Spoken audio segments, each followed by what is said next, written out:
So I'm happy to be back here in BSV. It's nice to be back in Melbourne, Victoria. Nice to be back in Newbury. I'm so glad I'm helping out with the retreat center project.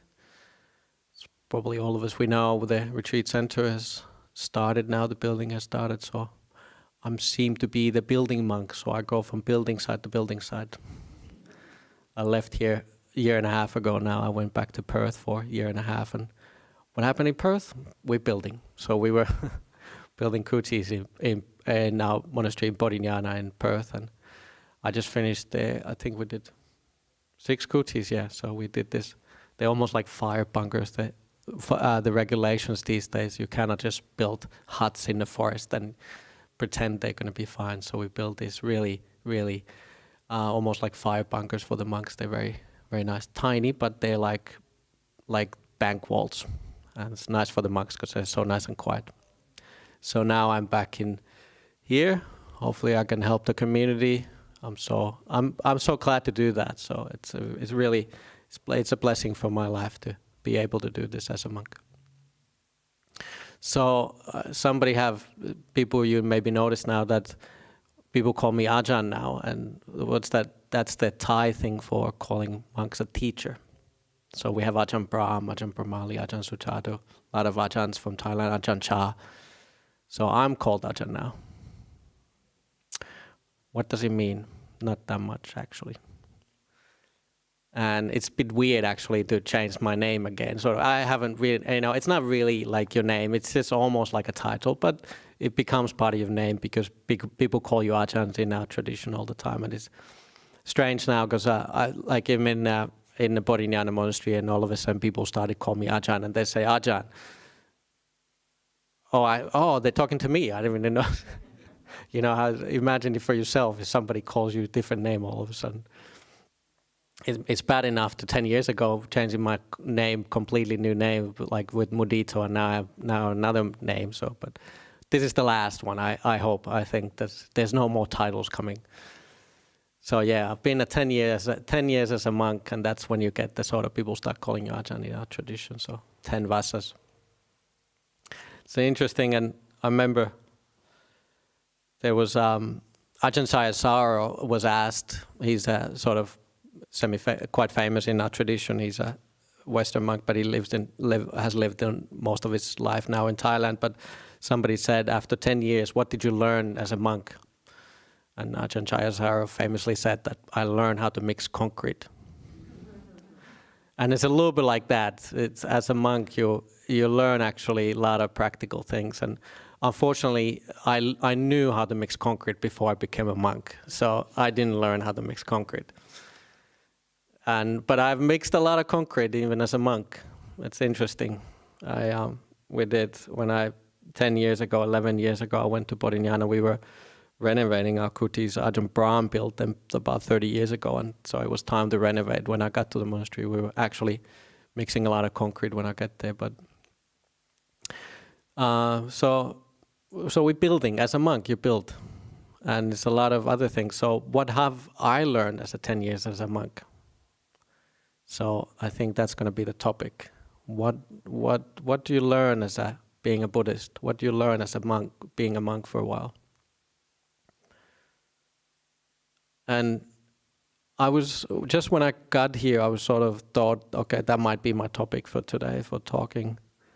And when I just came to the asana here, and I bowed down to the Buddha and Dhamma and Sangha, it reminded me of what I've learned as a monk and as a practicing Buddhist, is that these are the basic things about what we should be practicing. Is we have the Buddha is our teacher.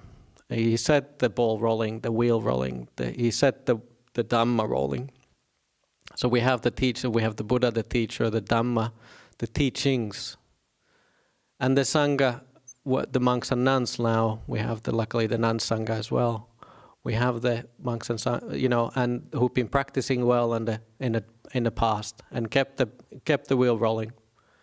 And obviously we have you as a lay people who keep practicing as well and keep these things going as well. And as long as we have all these pillars going, we have this somebody to start this tradition, like the Buddha, obviously. We have the teachings going, and there's people who give ear to these teachings.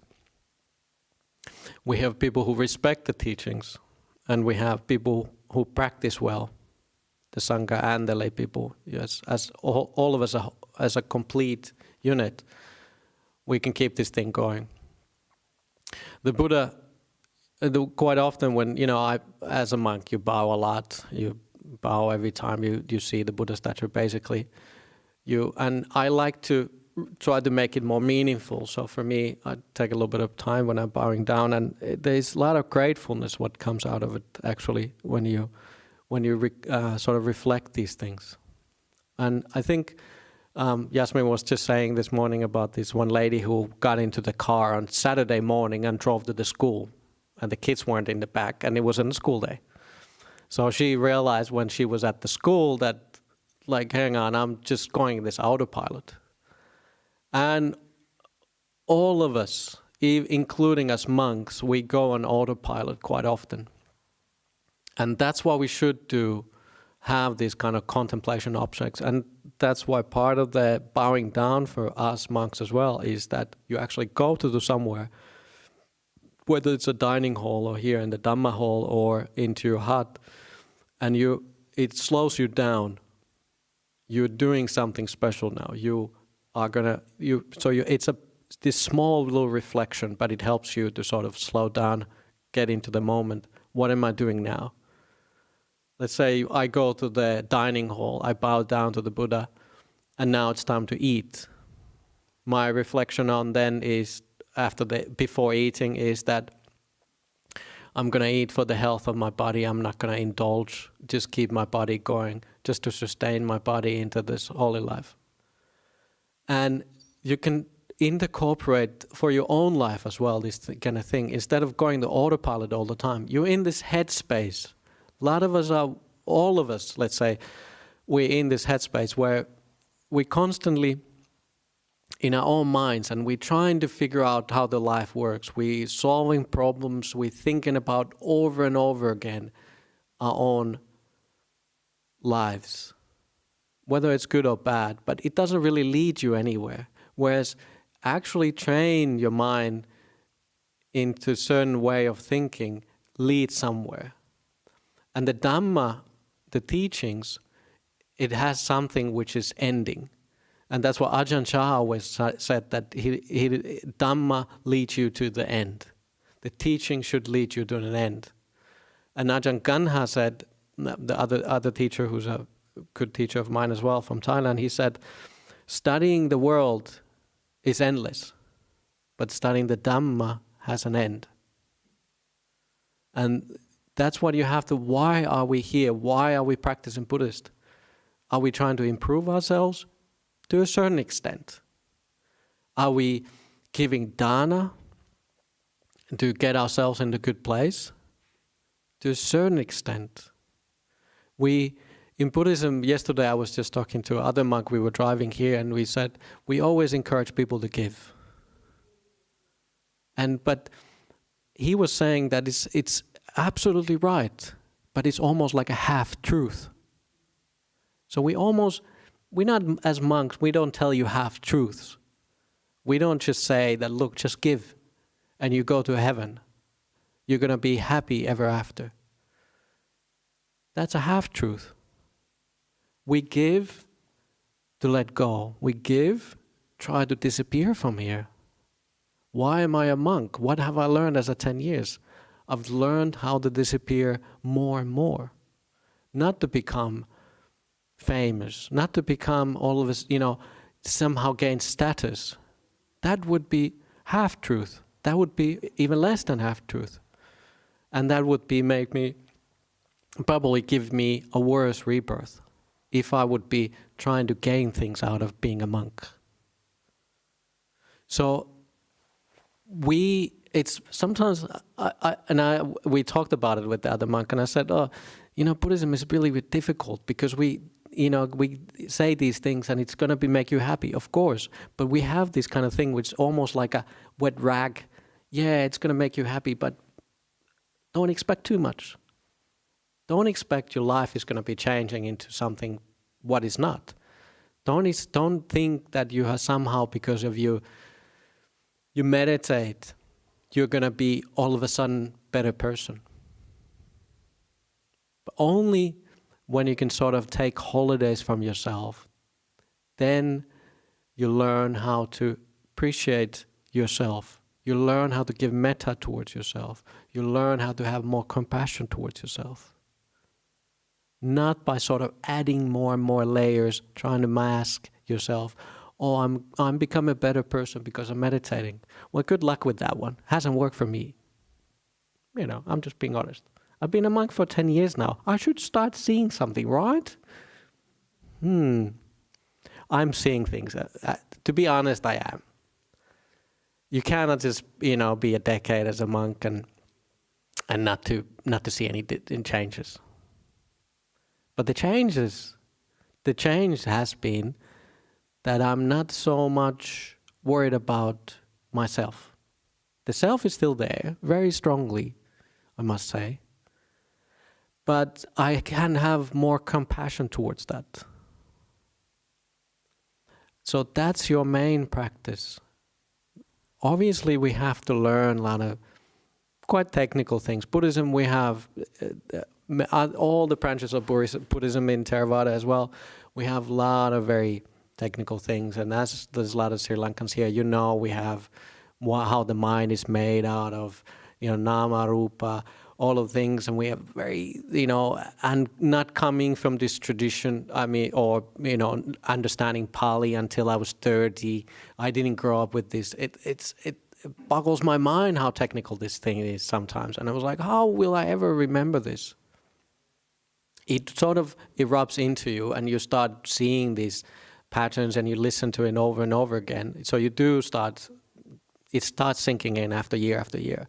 But the main focus, it's not have to be those technical things. They are there to inspire you, but we are here to disappear more and more. So what I'm learning more and more is to just have kindness, compassion. And same with we were just chanting the Metta Sutta. Loving kindness practice is towards everything and everybody. So another thing which has been a blessing for me, being a monk for 10 years, that I don't actually see my family that often. And a lot of people think, that sounds a bit hard. But in a sense, it's sort of almost like a blessing in disguise. Because if I would be with my family all the time, it tends to suck you in. And there's a sort of certain kind of dynamics in the family where they push you into a certain box and you start behaving that way. For me, like now, I haven't been able to see my family for 3 years almost because of the COVID. I mean, I'm sure a lot of people are in the same situation, but for me, I can see that it's benefited me greatly. I can have this distance towards my parents, and the clinging of that thing where I can see my father is starting to struggle with his memory, my mom is starting to get ill. There is that loving kindness is there, but it's same towards everybody. And the attachment is less and less. So because I'm not so attached to my family, I can have more compassion and metta towards them. Because otherwise we tend to get trapped into that kind of same way of thinking. This is our family. This is my husband. These are my children. And when you lose them or something happens, it really affects you. We hear in news all the time, thousands of people are dying. But it doesn't really affect us, right? You sort of feel compassion, but it doesn't affect us because the emotional attachment is not there. For us, families are really strong attachments. And another thing which is you strongly associate yourself is your body. What I've learned over the 10 years now, not to let my body control my happiness. I was diagnosed with, what is it called? Well, it's an autoimmune disease. So my body basically attacks itself. I have this, and I was diagnosed at about, I think 6 years ago now. And luckily I have good doctors in the community, and I've been really nicely taken care of, and I don't have to worry about anything really, but it's still a struggle. But can I do anything about it? No. It's not in my control. And these are the basic teachings of Buddhism. Anicca is really a core teaching of Buddhism. Nothing is in your control. Can you control your body? No. Will it age? Yes. Will it get sick? Yes. Will it die? Yes. And it's same for me, same for all of us monks and nuns, and same for all of you. I cannot do anything about it. I can have compassion towards it. I can understand that it doesn't have to control my happiness. I still might have to run to the toilet, and I cannot, and it's not nice, it's not pleasant, but there's nothing I can do about it. I can just accept it. And acceptance is difficult. Accepting that you will also get sick some point. And then when you look a little bit deeper, that's why we meditate. We're looking deeper into our minds. You can see that your own mind is out of control.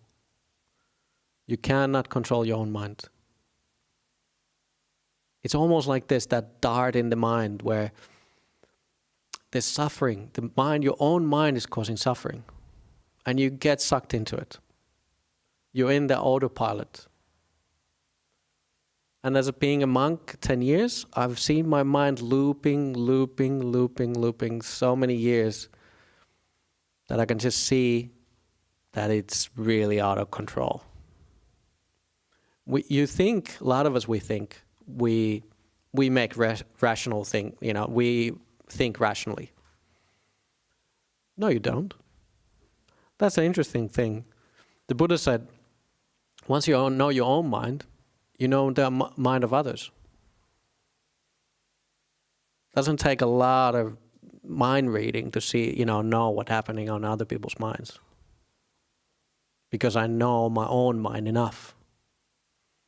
Maybe not perfectly, so there's more to learn in my own mind. But I know my own mind enough that I know your mind is pretty messed up.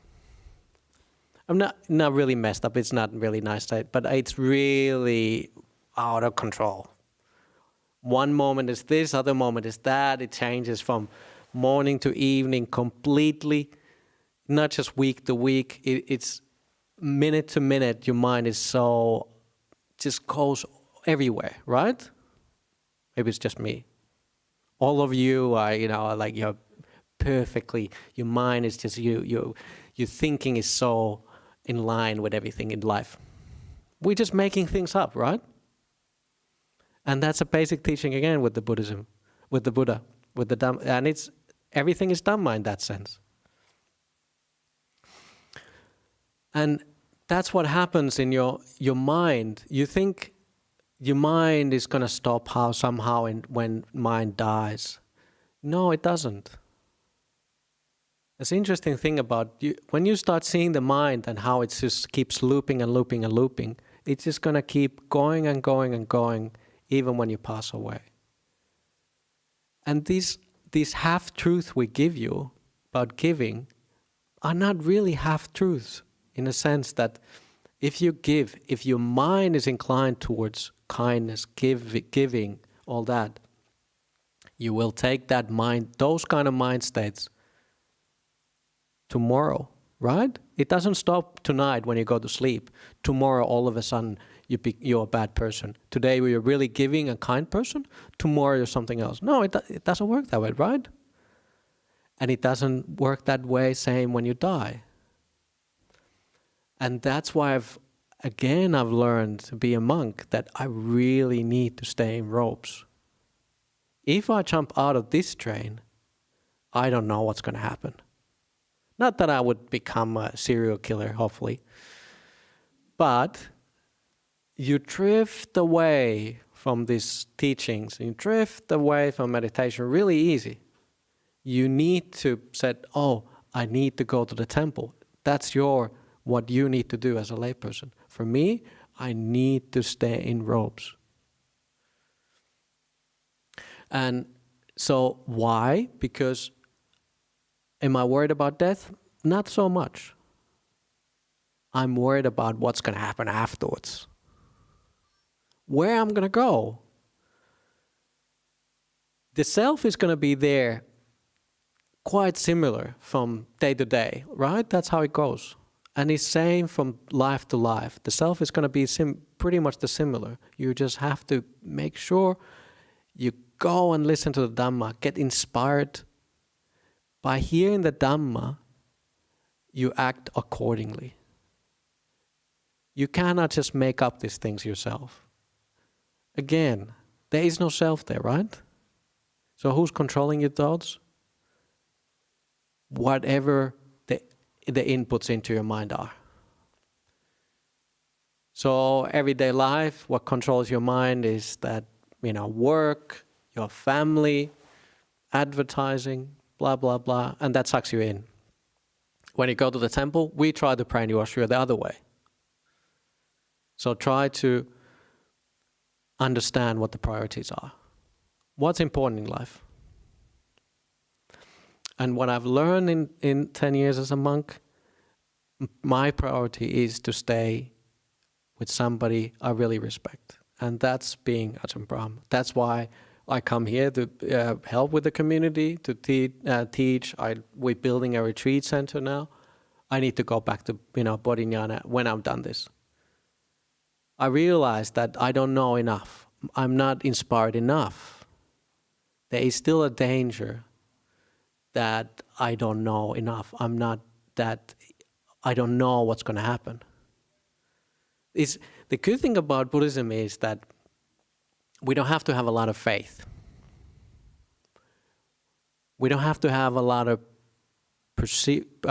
you don't have to just endure stuff. It's not like we in here for the pain.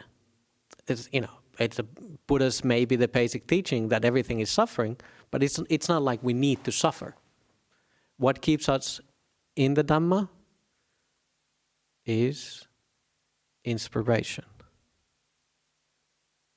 And that's why we need to have good teachers, and that's why we need to support the Sangha, and that's why the Sangha needs you to support us. So it's this, we have this beautiful loop where we all support each other. We inspire you, you inspire us, we keep the teachings going together.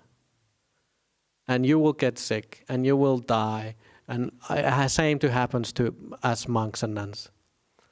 But we just keep going and going and going until we disappear. So slowly, we all are going in the same direction. Hopefully we can keep disappearing faster and faster, because the more you disappear, less you have suffering. The bodily sufferings are there, like I said, but you don't have to suffer because of your own mind so much. We have all lost our loved ones. We have all lost relationships rather. We know how it feels, but we can understand that you don't have to suffer because of that. You don't have to somehow grieve for others, because you know that's how the life works. You don't have to do anything just because you feel like this is how it should be done. It's a natural process. Okay, I understand that the sorrow is there. But you can distance yourself from that by understanding the teachings, the basic teachings. You can distance from yourself from that by looking in your own mind and see what's out there, what's causes, what are these causes and conditions? Why do I feel this way? So don't just go into autopilot this way, but just meditate and look into your own mind. And the good thing about, again, being a monk for a long period of time, you as a community give me that opportunity where I don't have that much responsibilities. People think it's difficult to be a monk.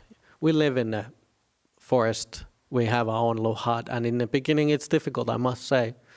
I was active like all of yous.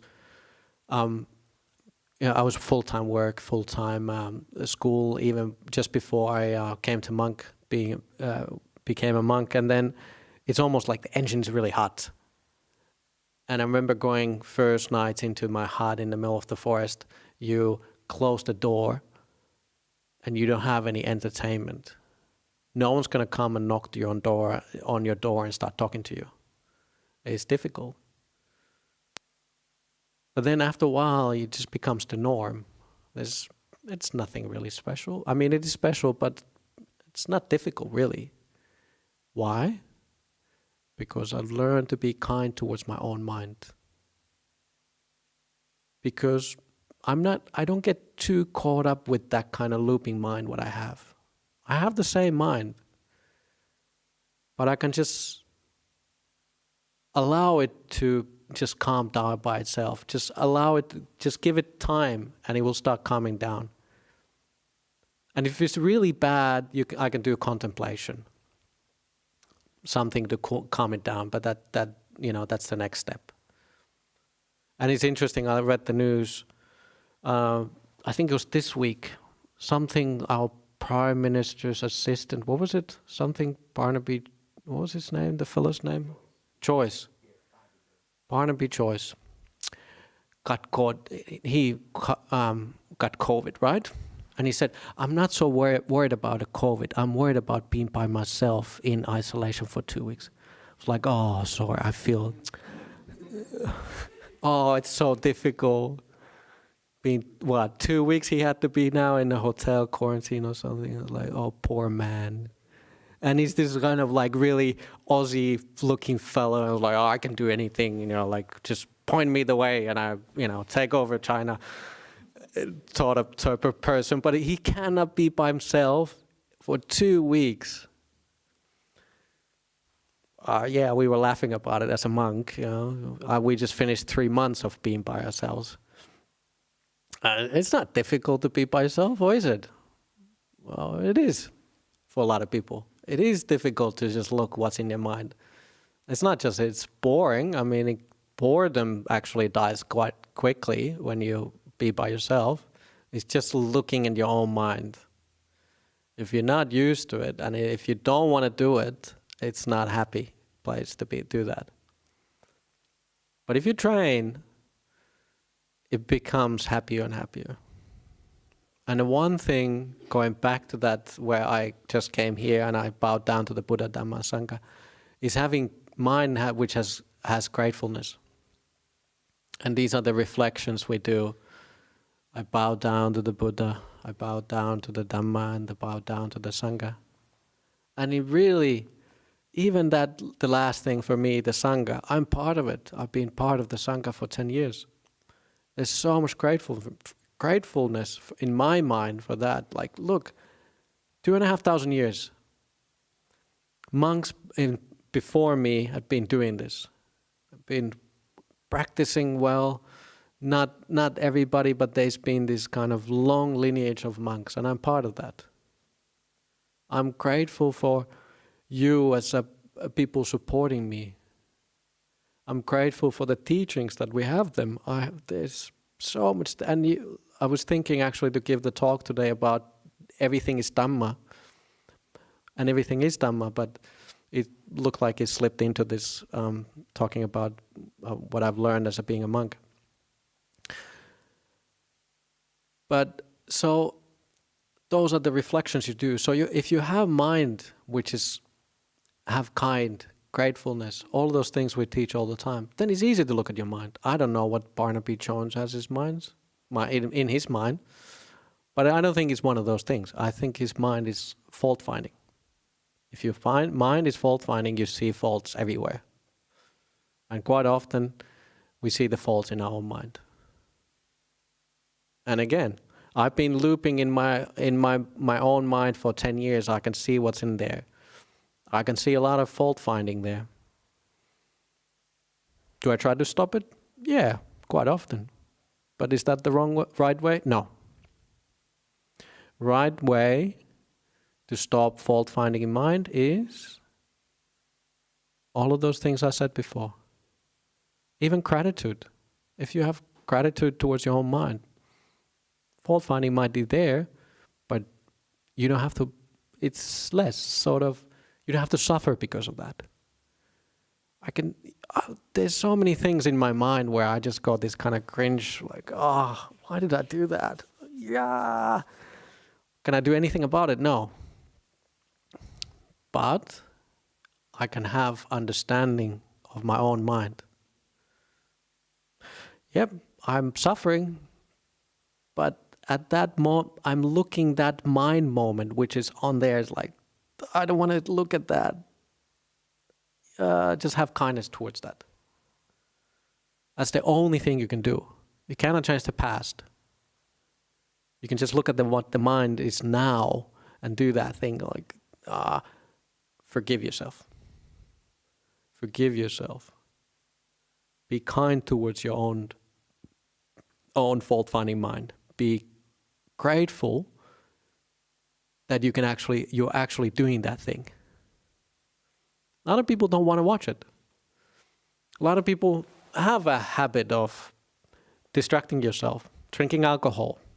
Other drugs are, on the same list. Very easy. You don't want to look at your mind? Yeah, drink some alcohol. Sort of easy solution.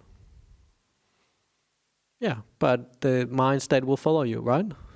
You cannot drink forever. You can try, but it will follow you. And it will follow into the next lifetime. So things become habit. But if you have a habit of being kind towards your own mind, well, that will follow into next lifetime. So try to create those kind of kind habits. And that's what I've been doing last 10 years. Doing the wrong way most of the time. And once in a while, the good training, what Ajahn Brahm has been training me for the last 10 years, kicks in and said, yeah, just look at it. No need to judge that. No need to add fire or fuel into the fire. It's like, I should not have done that. I really mistreated somebody. I cannot not mistreat that person from the teenage years. Said bad thing even a week ago. But I can see that was unskillful action, speech. But I can only look at the mind state now and, it's okay. It's fine. I can forgive myself. I can be kind. I learned from that, sure. It was a horrible thing I did. But just still, forgive myself. Hopefully that person didn't suffer too much and they weren't traumatized because of that. But I cannot really go on asking forgiveness for the rest of the world, what I've done. You can ask forgiveness from yourself and forgive yourself, rather. That's what I've learned again for being 10 years as a monk. Being able to watch my mind with kindness, forgiving it. It's interesting that in Buddhism, as 10 years as a monk, I've learned my rules. It takes a long time to learn the monks' rules. It takes me a long time to start understanding Pali, the Buddha's original teachings, or the language. taking me a long time to even understand how the mind is made out of different things, that it gets technical. And it's remembering all the sutras and everything. That it's absolutely, we need that. And it takes a long time to understand that. But we forget these little teachings, basic teachings, which are not, I don't think you put them in practice enough. If you were putting them in practice enough, you would be a lot happier person, let me tell you. And you probably would be wanting to go towards being a monk or nun. So those are the things I've learned as a monk, being a monk for 10 years. Now I think I've talked enough. I'm starting to seem to be again going into loops. But if you could tell me what you learned or ask me questions, I would be very grateful. So thank you for that, and I open for the questions.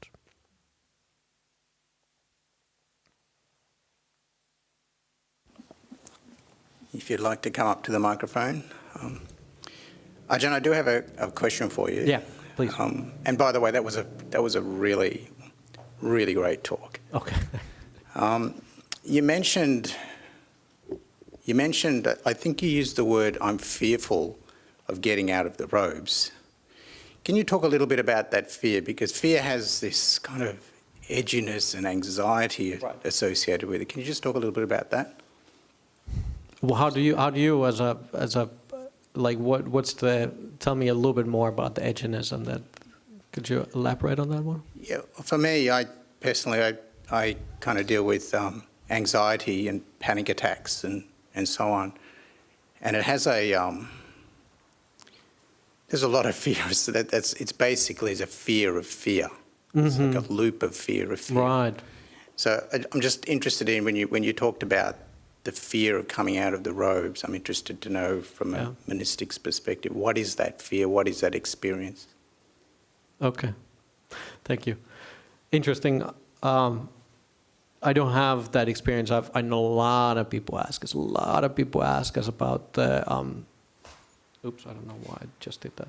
Anxiety and these things where they get really overwhelmed by the fear. And then, like you said, you get afraid of it's going to get worse. It's going to get worse. And you don't really want to look at it. So, and then the panic starts setting in. It's going to get worse. And not going too much into that, it's a very common question, actually. It's interesting. And for me, it's a little bit difficult to relate to that because I never had that. I don't go into that kind of looping where the panic starts setting in. I don't have that. So unfortunately, I cannot really answer that. For me, I'm quite a fearful person by myself, and I've seen that in my mind. What happens in my mind quite often, slightly different. I go back to that why I'm afraid of disrobing, but my mind is always, I'm scanning at people, and I'm thinking, what are they thinking of me? Did I just say something wrong? And I'm putting myself into their head. What are they thinking of? And the only thing I can really do about that is just to look at my mind and say, oh, that's a bit silly. You don't really know what they're thinking. It's almost like I'm thinking, if I'm being really honest, that I feel that everybody is acting in a sense. That there's like a bunch of actors and people are sort of playing a role. It's a weird thing. It's not that I'm schizophrenic, but I have this, when I've observed my mind, I can see that people are, I'm looking at people, I'm observing everybody all the time when I'm talking to somebody. And I'm thinking, what are they thinking? I'm not really hearing them.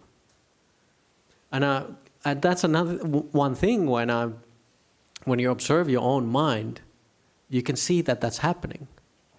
But I can be more and more open to that, not trying to push it away. And I think going a little bit of what you were asking about the question, not try to push away. If you have this thing and you can feel that you're going again into that loop, you are afraid of being afraid. You start getting the shortness of the breath. You are, whatever, you start tensing up. You can observe that thing. You don't have to say like, calm down, calm down. It helps. But even that point of observing that anxiety, being afraid, and now it's gonna, now I'm really even worse. Even if you can sort of observe it as a sort of see yourself with a little bit of distance to yourself, that's mindfulness in this kind of basic mindfulness, where if you remove yourself a little bit from that, it should help. But you can actually physically also, quite often people feel that it's on their chest. For me, it's a stomach. It's always, I've been nervous in my stomach since my childhood, but perhaps it made my, what I have now, the autoimmune disease, probably worse, because I always worried in my stomach.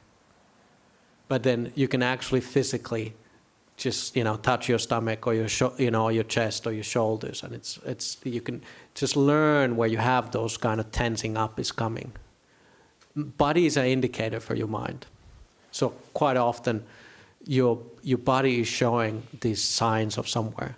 And I've heard Ajahn Brahm say sometimes that he says that maybe that person got that cancer because that's where that tension was in their body, or that's why they stored it, or they put it in, whether it's a breast cancer, one lady, and she had has a really bad relationship with the son, and maybe she carried it in her chest, and then that could have caused the cancer. Who knows? But then these things happen. So actually physically learn where you carry those things, and try to actually physically help yourself with that. By learning where those trigger points are, actually massaging yourself, or tell to your husband or wife, look, this is happening again. Could you just put your hand on my shoulder and then just say, helping me a little bit because of that. So ask help from others and help yourself. Going back into the question of like, why I'm afraid of the disrobing. Well, like I said, I'm afraid that there's a simile from the Buddha, that there's a stick, and the one end is heavy on the stick and one end is light. And when you throw the stick up in air, what end is going to come down first? Well, most likely the heavy end will come down first. What's the heavy end? Well, that's the one, that's your kamma. That's your mind states, what you take from life to life. The heavy end is hopefully giving, hopefully kindness, acceptance, having, mind which is light. Hopefully that will fall in first. That's the heavy end, right? But some people it's sort of half and half. But still, if it could be that the light end comes in first. When it's spinning down, who knows what's going to touch in first? Who knows where I will be born? As a monk, in the beginning, I really struggled with the idea of rebirth. And like I said, in Buddhism, you don't have to take anything in faith. You don't have to. But for me, what changed my idea of thinking about rebirth was the past life memories of young children. Really good books, and quite academic, and that sort of got me around it. And for me now, it's almost like a given. It's still sure it's faith based, but I strongly believe into it. But what happens if my fear of moving away from somebody like from my teacher Ajahn Brahm, moving away from the sangha, that I'm not into the train. I'm not in the train anymore. It's very easy for me. It's because I get inspired by my teacher all the time. I live with somebody like Ajahn Brahm, it's very easy. Like I said, as if I'm in a train and I know whether it's going to that direction. It's very easy. It's not just, he does all the teachings, most of the teaching, he does the fundraising, and I don't, as a junior monk until now, it's been easy ride. I don't have to make decisions, take care of the community. But it's also because the basic teaching of the Buddha is inspiration. By hearing the Dhamma, you get inspired. By getting inspired, your thinking changes, your perspective changes automatically. I don't have to do anything. I love it. I'm a lazy person. I admit it. I'm sorry. I don't want to study too much. I just want to, sit down and enjoy the scenery. So it's been very easy. What I'm afraid? I'm afraid to step out of the train and see, where am I going? I don't know. I don't know that my direction will be going that direction. Meaning towards the, nibbana, getting towards the stages of enlightenment, even deep stages of meditation. I know as a lay people, it's difficult to meditate, because I know as a monk it's difficult to meditate. How difficult, more difficult it is for you. So I'm just afraid that I cannot be lazy anymore, basically. I'm actually quite an active monk, and I do quite a lot of things, but if I'm not inspired, who knows where I'm going to go. I get inspired by pretty girls. That's what's going to be inspiring my mind, I just know. Okay, any other questions?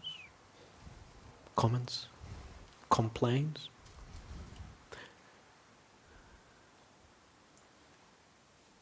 Do we have any online thing? Yeah, okay, good. It's quite amazing, Ajahn. We've got 218 people online. You actually gave the first talk that we did online when we did a first live stream. Right. 11 people. And it peaked at 11 while you were, just as you asked me how many people are on board. It just probably went for 200, then 11. Everybody. Let's look at this, yeah. Actually, I haven't got my glasses. Are you able to read that? Yeah. So the question is, how can we lay people get some peace while living in a world full of problems? I would really like to live isolated meditating, but due to my responsibilities, I can't. Mm-hmm. Okay. The thing is, and quite often, that's a complaint what we get as a monk, because we talk about our own lives. We lose the perspective of lay people, and as for you, and it's not like we're so different, but it's just we live in a community, and we most of the time you hang out with monks, and most of the time you talk about monk stuff, and most of the time we understand our own practice. So even as a 10 years, I'm starting to forget what it was. It's not such a long time, but you're starting to lose the perspective, and we're sorry for that. That's just nature. You become a doctor, you talk doctor language, and you're teacher, and you speak in a certain way, and you, as a monk, you speak in a certain way, and but as a lay person, what I would say is that obviously, you have to find a good teacher what inspires you. Try to understand what the real Dhamma is. Really, there is I can see a lot of wishy-washy sort of half-truth Buddhism. Try to learn how to differentiate what's actual Buddha's teaching. Don't get sucked into spiritual materialism and fake teachers. It's difficult to recognize who's real and who's not, but you have to really put your effort into it. Going back into the question, how do you need to separate yourself from the world? Do you need to do all the time long retreats and cannot be working person and to meditate. No. The Buddha said that the enlightenment, it's here and now. Where is the mind calm? Where can you calm the mind? It's here and now. Where it's basically the mind is never going to be different. You have to learn to, like I said in the talk, you have to learn to just look at your own mind and accept what it is. You see, obviously, in Buddhism we teach there is no self, right? So what is the self then? Self is made out of external forces, to put it in that way. Self is cause and conditions. So there's certain causes and that becomes you. So be careful what you put into your mind. Whatever you put into mind stays there. You cannot really actively forget. So you have to sort of actively try to put yourself in a position where it's conducive for your own well-being. So what causes good mind states is, training yourself to be a person who's kind. Really, you actively have to look at it. Training yourself, more like your mind, which is more like have compassion. Giving, really, and giving doesn't mean just like, I'll give money. And you're just like, I just give, so I'm a good person. No, you give out of good mind, and it means everything.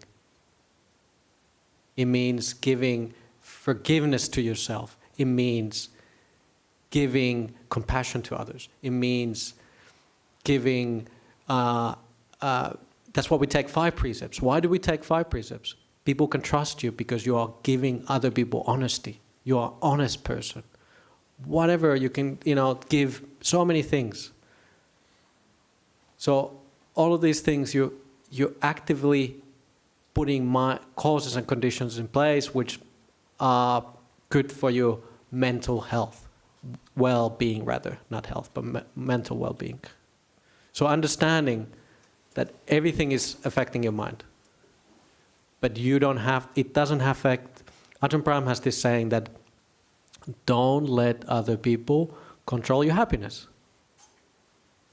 Don't let other people control your happiness. You can extend it a lot, but don't let anything from the outside world control your happiness. Don't let your own body and mind control your happiness. You can just, if you be able to look at it and don't let it, I can still be happy. Your mind is throwing you rubbish. You can just say, yeah, it's okay, I can still be happy. Your body is absolutely wrecked. You can still be happy. Don't let it control your happiness. Don't let other people come and say, oh, they see you happy and they try to push you down. Don't let them do that. Not that you try to push them away.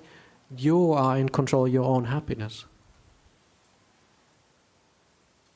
So, and happy mind is calm mind. That's what basically what it is. Happy mind is calm mind. If you're happy, it's easy to sit down. It's easy to meditate. Most of the time, you sit down, mind is just looping in the bad thoughts of what the everyday life is. That's it. I can see the audience is leaving. Just joke. Yeah, okay. There is another question online. After isolating positions of body tension, would the meditator focus on the spot, thus slowly washing away the emotional content stored there?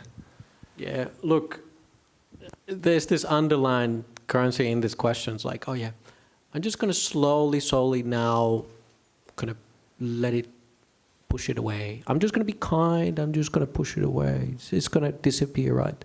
You still have that hope of it will disappear, right? Be careful with that. There's always that kind of underlying thing. I'm just going to be now, okay, I teach you half-truths, right? That's what I teach you. I teach you to take care of your body. There's a tension. There's a seed of truth there. Of course, it will help. But don't think it will, your problems will disappear. I'm giving you half-truth, right? We don't have divine God's telling us this is how it exactly is. Be careful there, because the underlying tendency there is that you want it to disappear. You are now giving it kindness. I'm pushing slowly. Now it's going to disappear, right? And then when it doesn't, I thought they told me what to do. I'm doing something wrong, and then we get complaints. Look. Accept it really, and accept that, it might not disappear, and it might be there, and it will be there. Accept your own mind. Make sure you see even those smaller defilements. Learn how to live with it. Don't even expect it will disappear, and it slowly. What was I can't remember what the exact word what they used that. It's sort of slowly letting it disappear. Yeah, okay, slowly let it disappear. Yeah, it sounds really nice, and this is what's going to happen. Perhaps. Maybe it will. Maybe it goes away and then it comes back, and that's the most likely what's going to happen. So that's why it's an ongoing thing. But the ongoing effort should be into that kindness, accepting. It will follow you. I cannot, seriously, there's nothing I can do about my body, about my disease I have. There's nothing you can do about your own mind. Well, it was just all of a sudden it has disappeared and you don't see it. It might be long periods of time, and that's amazing thing actually, being a monk. There's been a long periods of time where these kind of fearful things in my mind has disappeared. But then I get into situations where I cannot meditate maybe that much. I have to go out here in the world. They come back. And again, I just have to try to remember the right teachings. Don't push them away. Don't get angry at them. Gratitude, kindness, giving, those kind of things. They might disappear, hopefully. No guarantees. There's no money back, unfortunately.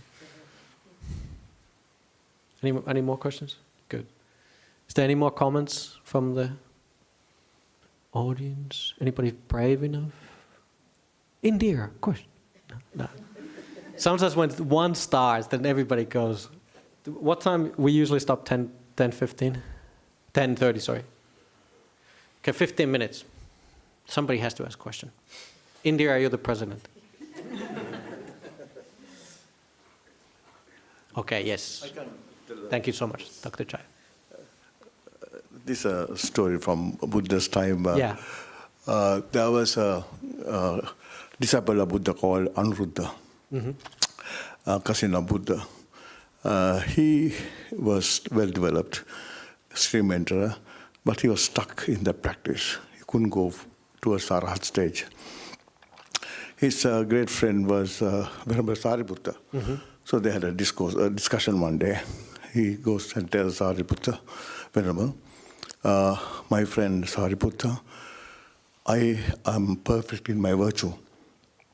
I don't harm anybody. I can concentrate well. I have psychic powers. I can see the worlds beyond. But yet, I can attain this stage of Arhat stage. So when Lord Sariputta says, my friend, you just talk of your inability to attain this Arhat stage, that remorse in you. Then you just talk of your abilities of perfect concentration, perfect virtue, psychic powers. There's conceit in you. So what he said was, let go of your remorse and the conceit, just reflect on the deathless state. That's how you become arhat. So it doesn't really fit into your situation, but there's a little bit of it, because he was stuck in that stage, but he was never going to get robes at that stage. But he was getting frustrated. Yeah. So anything could happen. But he was a stream better. He would have been a monk anyway. But similar, because he was having happy that he could do this and that. All those things are hindrances for development. Not exactly a situation, but something like that. Oh, absolutely. Yeah. Thank you. It was nice of you to give the comment. And it's actually just recently there was this, I've heard about the story of, I think it was Chunda. There's different Chundas in the sutras, but one of them, he was teaching the monks, and he was a layperson. So it's nice that lay people teach us monks as well. Quite often people seem to be afraid of telling us stories and teaching us. So thank you so much. And it's true. I mean, sort of summarizing maybe that what happened in that story is that he was. Quite often we make too much of ourselves. Quite often, you meditate and you have this thing happen and you make things out of it as if it really matters. Quite often we look at our minds and you think it's something really important. But like I said, I've been a monk for 10 years now. I can just see my mind is absolutely all over the place. And there's nothing really I can do about it, except giving kindness and gratitude and compassion. But don't expect too much out of your mind. Don't think we here to train you some kind of wisdom, of otherworldly wisdoms, and I can see even that he saw the past lives, and he can see he still couldn't get out. He couldn't get to because he was making too much out of it. If you have really radical acceptance, that is where you can just look in your mind, and that's how it is. That's what's in my mind now, and there's nothing I can do about it. Don't make too many. If you're adding stories out of it, you can make any kind of story you want. My mind is this because of that. Don't bite into it. That's just you getting deeper and deeper entangled into those stories. That's it. Ajahn, there's one more that's come online. Yeah. Do you ever get angry?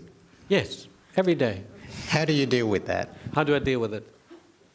Well, the problem is when you're angry, there's not much you can do. You're too deep into in there. No, I don't get angry every day. I mean, but less and less, luckily.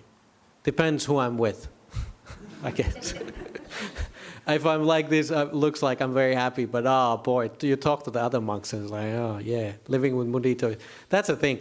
Like people say, oh, he's enlightened, this and that monk or that nun. Yeah, well, who knows? There might be, but go and live with them. Then you know whether they're enlightened. Anybody can give good talks. Anybody can. I'm inspired. When I give talks like this, I see you beautiful people and I'm part of this community. Absolutely, I'm not getting angry here. But yeah, come and, into the monastery and, yeah, boy. No, I'm okay. I'm actually, I have to be sort of grateful for I'm a relatively easy person to get along, and because I'm partly fearful, I try not to hurt others because that's coming from the fear as well. But how do I deal with the fear? What happens is like you're in it, you see that this is suffering. It's almost like you should be afraid of fear. That's another thing where it's a wisdom in action to be afraid of fear. Anger, sorry. You should be afraid anger. It's like burning piece of metal which you're holding right now. it's going to burn you. You think it gives you energy, you think this is good, you're going to suffer a lot because of that. That anger, was it anger or fear? Anger. Anger is something which is really detrimental to your well-being. And once you give this, you're thinking you're hurting, you're making things right, coming with anger. You're really making a big mess. Be afraid of that. If anger comes in your mind, don't act. Really. Postpone your decision. If you have to decide something and you have anger in your mind, just absolutely don't do it. Just walk away. Take a minute break. Try to change your mind state. If you act from anger, you're making a mess. If you act out of greed, you're making a mess. If you act out of delusion, most of the time you do, so don't worry about it. I'm not going to teach you much about it, so you're deluded, blah, blah. Anyways, anger is it's a dangerous thing. Just, reflect how dangerous it is. Try to quench it with loving kindness. Try to quench it with, if it's really bad, with death contemplation. I will die, this person will die. Is this really that important?